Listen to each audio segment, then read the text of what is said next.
Hey, can you tell me what happens in the listening test? How do you solve the question task of the listening module? How do you solve the matching information question task of the listening module? Let me explain you my strategies to solve this question task, and I will also give some extra information to improve listening skills.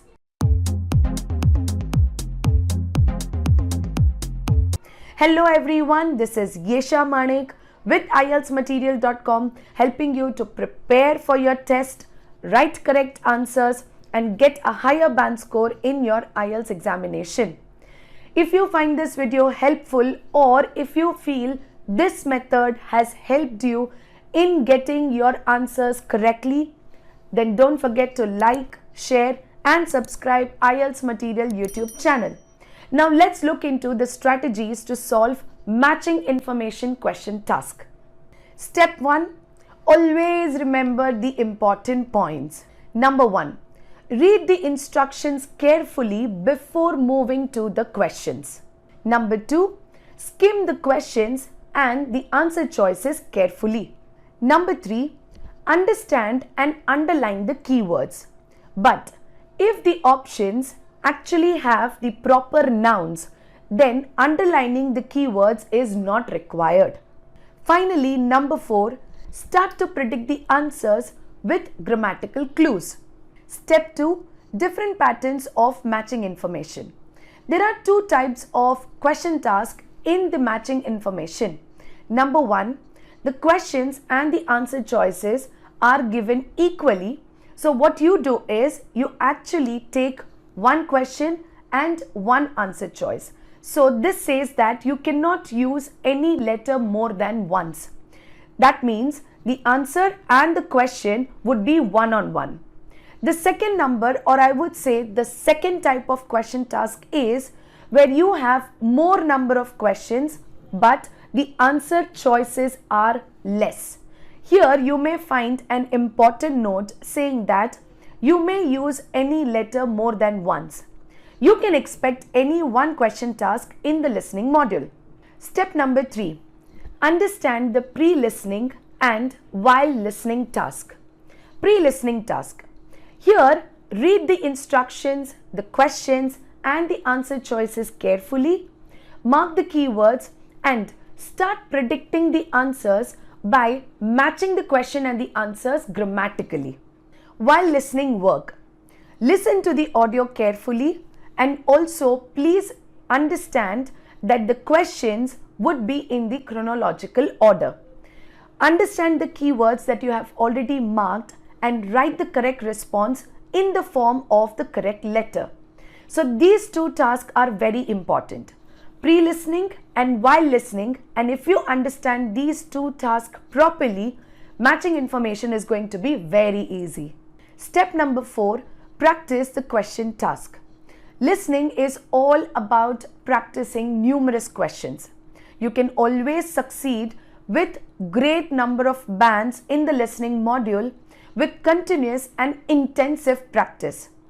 Today in this video as well, I will attempt a question task with you to understand better how to solve the matching information question task.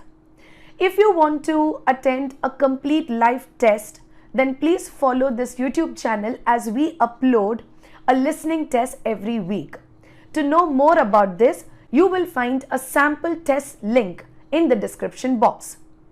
Step number 5, finally understand the pocket tips. Number 1, try to connect the questions with the audio logically. Number 2, don't try to assume the answer. Learn the difference between predicting and assuming. Number 3, if you miss an answer, try to add an answer at the end by making a guess. Number 4, do not get stuck on the missed answers. Skip the missed answers and try to move on to the next question. Number 5, you may listen to all the options for every question. Hence, beware of the distractors. Now let us practice a question task here. You can see that there are a few options with some letters and there are 6 questions. We would continue this question task according to the strategy or the method. So first, we would read the instructions. Read the questions below and answer the questions. Write the appropriate letters A to H at the end of the sentences 1 to 6. Use each letter once only. So you cannot use any letter more than once. Using each letter only once is allowed. You can see that this particular box is talking about the answer choices, and this particular segment describes about the questions. So first question says, Dr. Oberg used this expression first. Which expression first? Which? So it can be anything: culture shock, culture vulture, culture snappy, culture fatigue, obsession, excited, highs and lows, opinionated. The second one says, another expression used by other researchers. So name the expression, find the name of the expression that was used by other researchers. Third question says, in a new culture, what one could experience? To begin with, people are, so which people should we begin with? Food from home could become a or an. Food from home. What can it be at the end? Some people become. Some people become what? So here again, there is a question mark. Now, I will play the audio and I want you all to give me the answers in the comment section below. You will hear a speaker talking about culture shock. Listen and answer questions 1 to 6. Thank you. Thank you. And now for a gentleman who needs no introduction. Please welcome our guest this afternoon, Dr. Gerd von Conrad. Over to you, Doctor. Thank you. It's always a pleasure to be here. So let's think about culture shock. For over 30 years, culture shock has been a bona fide field of research for European and American anthropologists and psychologists. They have studied the reactions and experiences during the first few months in a new country of travelers and diplomats, business people and international students. The anthropologist Dr. Calvera Oberg was the first to use the term. Others have since experimented with culture fatigue and role shock, but these have not made it into everyday usage. Culture shock is snappy, and somehow we all know what it means to us, although if asked, we may find it as difficult to define as jet lag or homesickness. Some researchers describe 5 stages. Others believe it is a 6 or even 7-stage process. Not everyone experiences the same exact stages, but most travelers will go through the highs and lows, the positive as well as the negative aspects of living in a new culture. The different stages roughly are as follows. At first, you are excited by the new environment, and a few frustrations do not spoil your enthusiasm. When experiencing some difficulties with simple things like, for instance, making telephone calls or using public transport, you tend to downplay negative emotions. Then follows a period in which cultural differences in behavior and values become more obvious. What previously seemed exciting, new and challenging is now merely frustrating. You may feel isolated and become withdrawn from life around you. You seek security in the familiar. Food from home, possibly even what you have never particularly enjoyed, becomes a focus, maybe an obsession. In the next stage, you may reject what is around you, perhaps becoming opinionated and negative. You may feel that everyone is against you and that nobody understands you.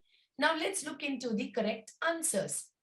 The correct answers are, first one, Dr. Oberg used this expression first. That is number A, culture shock. Another expression used by other researchers was D, culture fatigue. In a new culture, one could experience G, that is highs and lows. In a new culture, one could experience highs and lows. Number 4, to begin with, people are excited. Number 5, food from home could become a or an. It is actually an obsession. So food from home could become an obsession. Number 6, some people become opinionated. That is H. So here, the first one says A, the second one says D, the third one says G, the fourth one says F, and fifth one says E. Finally, sixth one says H. In the exam as well, you will be writing the answers in the same manner, that is, writing only the correct letters. Practicing similar questions will definitely help you in improving your listening skills. If this method helped you in solving this matching question task easily, then please let me know about the same. Also, do not forget to like, share, and subscribe IELTS Material YouTube channel. We will come up with more exciting and easy strategies in our future videos. So, for more free IELTS learning, please follow IELTS Material YouTube channel and stay updated. Bye-bye.